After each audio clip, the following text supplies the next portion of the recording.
ఇక Uppal Monday market auto union అధ్యక్షుడిగా యాదగిరి ఎన్నికయ్యారు. ఉపాధ్యక్షులుగా శేఖర్ రెడ్డి, కార్యదర్శులుగా లక్ష్మణ్, భాస్కర్ రెడ్డి ఎన్నికయ్యారని తెలంగాణ ఉద్యమకారుడు బీఆర్ఎస్ నేత నిర్దం భాస్కర్ గౌడ్ తెలిపారు. రాష్ట్రంలో Uppal Monday market auto union పెద్దదని వివరించారు.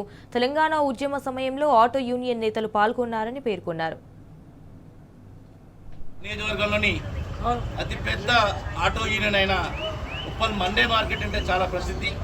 ఇది ఉద్యమంలో కూడా తెలంగాణ రాష్ట్ర ఏర్పాటులో కూడా ఈ మిత్రులు, ఈ ఉద్యమకారులందరూ కూడా పిలుపునిచ్చిన కేసీఆర్ పిలుపే తర్వాయి ఎంబడే ఉప్పల్ రింగ్ రోడ్డు జాతీయ రహదారిని ముట్టడి చేయడం, ధర్నా చేయడంలో కీలక పాత్ర పోషించిన ఈ ఆటో యూనియన్ మిత్రులు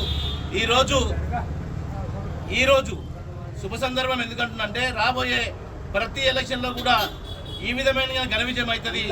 ఎల్లమ్మ సాక్షిగా ఈరోజు యూనియన్ అధ్యక్షులుగా యాదన్న గారు, శేఖర్ రెడ్డి గారు ఉపాధ్యక్షులుగా, ట్రెజరర్గా లక్ష్మణ గారు, ఈ విధంగా థామస్ గారు ప్రోత్సాహంతో, ఆ తర్వాత చాలా మంది మిత్రులు పేర్లు మనం చాలా మంది చెప్తాం, పేపర్లు పట్టిస్తాం.